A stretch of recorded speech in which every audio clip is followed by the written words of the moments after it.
Promotion luck से नहीं, strategy से मिलता है।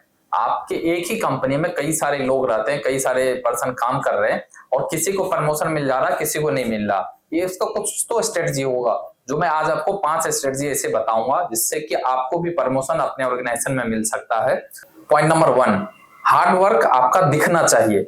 हार्डवर्क आपका दिखता नहीं है। हार्डवर्क कैसे हो सकता है?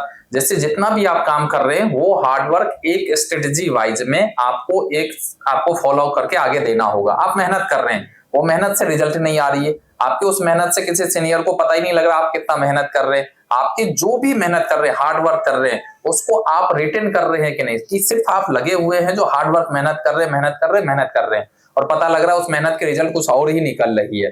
तो ऐसा हार्डवर्क का भी कोई बेनिफिट नहीं है। हार्डवर्क करे तो उसको रिटेन करे, लिखे, अपने सीनियर को भी सीसी में डालिए। सीनियर को कितना भी सीनियर तक, जहां तक आपकी ऑथोरिटी है वहां तक आप उनको जरूर शेयर कीजिए हमने ये किया।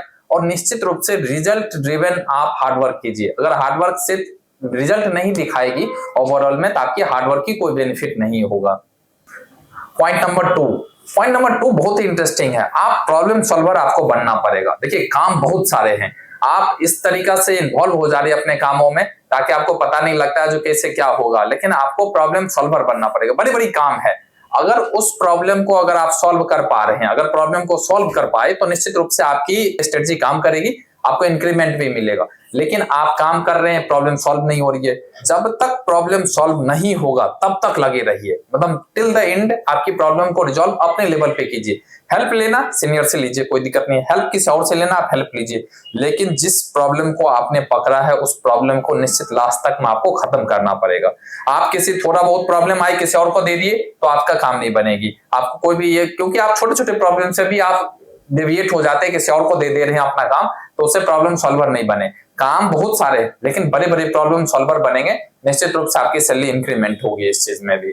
पॉइंट नंबर 3, आप कंपनी का पेन पॉइंट समझिए। आप जिस भी ऑर्गेनाइजेशन में है, जिस डिपार्टमेंट में है, उस डिपार्टमेंट की एक लिस्ट डाउन कीजिए जो कंपनी की कौन कौन सी बड़ी ऐसे प्रॉब्लम है जिससे पेन हो रही है, जिसको दिक्कत हो रही है, कंपनी को ऑर्गेनाइजेशन को ग्रोथ करने में वो कौन सा ऐसा पॉइंट फैक्टर है जो आपके रिलेटेड डिपार्टमेंट में है, उसे आगे नहीं बढ़ रही है। तो आप निश्चित रूप से उस पेन पॉइंट को पकड़िए, उस पेन पॉइंट को पकड़ के आप उस पे वर्कआउट कीजिए। सर ये मेरा काम है, ये कंपनी का भी यहाँ से ग्रोथ फैक्टर रुकी हुई है, मैं सॉल्व करूंगा, मेरे ऊपर दे दिया जाए, ये सारी काम को मैं सॉल्व करके दूंगा।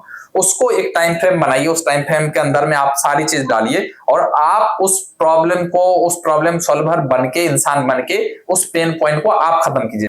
4th पॉइंट, आपका जितना भी काम हो रही है उस सारे काम को आप रिटेन में रिजल्ट ओरिएंटेड तरीका से उसको आप दिखाइए। कैसे दिखा सकते हैं रिजल्ट ओरिएंटेड? आप रिजल्ट ओरिएंटेड दिखाने के लिए आपको होगा, सपोज कोई काम मिला आपको, एक मंथ में आपको 10 काम दिया गया, 10 काम को एक रिजल्ट में, सर ये काम दिया गया, यहां से यहां तक हमने इसको सॉल्व कर दिया, इसमें किसी और पार्टी किसी के भी हमें जरूरत नहीं पड़ी, जरूरत पड़ी तो मैं हेल्प लिया, किसी का भी जरूरत नहीं है, अगर कोई प्रॉब्लम आती है तो मैं उसको करूंगा। डॉक्यूमेंटेशन भी एक बहुत बड़ी चीज है। तो सारे चीज को, जितना भी आप काम कर रहे हैं उसको, रिजल्ट को आप देख रहे थे, रिजल्ट के तरीका से आप उसको काम कीजिए और उसको अपने डॉक्यूमेंट कीजिए और सीनियर को उसमें डालिए और अपने कंपनी के जहां भी प्रॉब्लम आ रही है उसमें कीजिए। तो रिजल्ट ओरिएंटेड आपको अगर देखेंगे तो उसमें आपको सही तरीका से आपको इंक्रीमेंट मिलने में मदद मिल सकती है। पॉइंट नंबर 5, 5th पॉइंट में एक सबसे अच्छा बता रहा हूं। सबसे अच्छा ये हो सकता है, आपका जो भी काम है उसकी रिजल्ट जो आ रही है उसकी विजिबिलिटी बनाइए। आप कैसे विजिबिलिटी बनाएंगे? विजिबिलिटी का क्या मतलब हो सकती है? विजिबिलिटी में हो सकता है जैसे कि आपने जो काम किया, अगर आपको जब मौका मिला, किसी काम को एक्सेस मिला, आपको दिया गया, तो उसको प्रेजेंटेशन के लिए तो आपने काम किया तो आप ही प्रेजेंट कीजिए। आपको हो सकता है आपके टीम मेंबर में से भी कुछ लोग हैं, काम आपसे करवा रहे हैं, प्रेजेंटेशन के टाइम में कोई और लेके चले जा रहे हैं, तो आपको कैसे वो प्रमोशन मिलेगा? सीनियर किसी को तो वही लगेगा यार ये इसने लेके आया, ये काम कर रहे हैं। बड़े ऑर्गेनाइजेशन में अगर काम कर रहे हैं तो ऐसे कितनी लेयर हो जाती है, उस लेयर को आपको क्रॉस करने के लिए जब भी आपने काम किया तो आप निश्चित रूप से उसको कोशिश कीजिए सीनियर के सामने प्रेजेंट करें। हो सकता है गलती होगा, इट्स ओके, गलती होगा, फिर से हम सही करके बनाएंगे। लेकिन अगर आपके सीनियर भी जा रहे हैं, कोशिश कीजिए, जैसे मैं भी चलता हूँ, मैं भी देखता हूँ, अगर जो वहां से क्या फीडबैक मिले, क्या इनपुट मिले, उस इनपुट पे लीजिए, उस पे वर्कआउट कीजिए, फिर उसको सॉल्व कीजिए। ताकि ये भी आपको ध्यान रखना पड़ेगा, एक अपने कॉर्पोरेट में ये भी होती है, आप नंबर बनाने के चक्कर में हर कोई रहता है, हर कोई बोल देगा भाई मैं ही काम किया हूँ, या इसे सीनियर के पास जाके बोल के दिखा देगा कि मेरे ही किया हुआ ये चीज है। मेहनत आपकी थी, काम कोई और दिखा रहा है, प्रमोशन किसी और तीसरा ले रहा है। तो ऐसा क्यों? आपने बनाया है, आप उसको लास्ट इन जहां जहां तक जा सकता है, जहां जहां प्रेजेंट कर सकते हैं, आप अपना एफर्ट वो लगाइए जो वहां तक जाकर मैं प्रेजेंटेशन दूंगा, हमने इसको किया और इसका एकदम राइटफुल एक्सेस हमारे पास है। कुछ भी होगा मैं इसको सॉल्व करूंगा, मैं इसको देखूंगा और मैं इस तरीका से इसको सॉल्व करके दूंगा।